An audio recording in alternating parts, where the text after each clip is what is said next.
जो बेहद के ज्ञानी हैं, जिनको बेहद का ज्ञान समझ में आ जाए, उनको थियरी ऑफ कर्म तो समझ में आता है।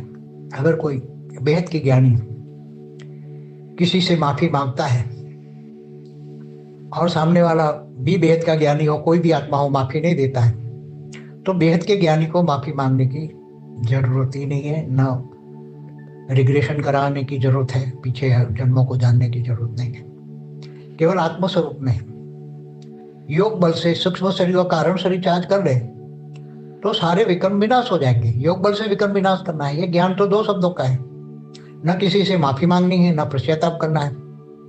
पता लग जाए कि हमें किसी ऐसी आत्मा है और जो माफी नहीं देती, और ज्ञानी तो आत्मा अपने आप को कहती है, तो ज्ञानी आत्मा नहीं है, ऊपर ऊपर का ज्ञान है उसके अंदर, पूरा थियरी ऑफ कर्म का ज्ञान नहीं है। इसलिए बेहद की ज्ञानी आत्माओं को न पश्चाताप करना है, पश्चाताप ही भक्ति मार्ग है। न किसी से माफी मांगनी है, कोई माफी ना दे हमें मांगनी नहीं है, कि बेहद के ज्ञानियों को माफी मांगनी नहीं है।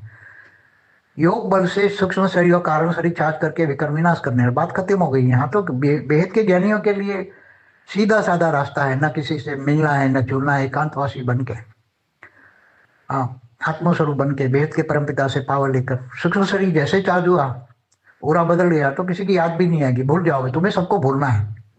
बेहद के ज्ञानी की आत्मा का कार्य क्या है? सबको भूलना है, सबको भूल जाना है, और हमेशा एक बाप को याद करना है, निरंतर कर्मयोगी बनना है, निरंतर। एक सेकंड रात को भी योग निंद्रा में सोना है, तो ही सबको जल्दी ही आत्मस्वरूप बनेगी, योग बल आएगा, सूक्ष्म शरीर चार्ज हो जाएगा, धीरे धीरे कारण शरीर चार्ज हो जाएगा, विकल्प विनाश हो जाएगा, और कर्म बंधन से मुक्ति हो जाएगी। भावातीत बनना है उनसे। ये सब भावनाओं में प्रायश्चित करना, माफी मांगना, ये सब भावनाओं वाली बात है।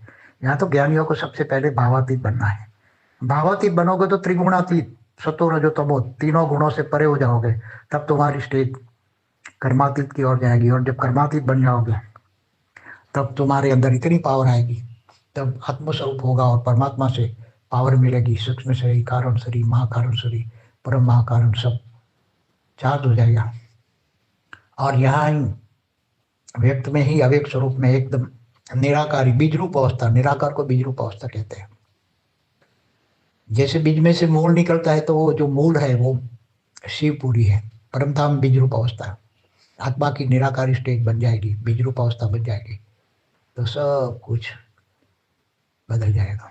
यही बैठ के परम सुख, परमानंद, परम शांति का अनुभव करेगी। ओरा इतना बढ़ेगा, फिर धीरे धीरे वो इसके ओरे से कोई भी आत्मा उसको चाहे नेगेटिव है तो भी उसको पावर मिलेगा और वो बदल जाएगी। हमें सबको बदलने का ठेका नहीं लेना है, हमें स्व परिवर्तन करना है।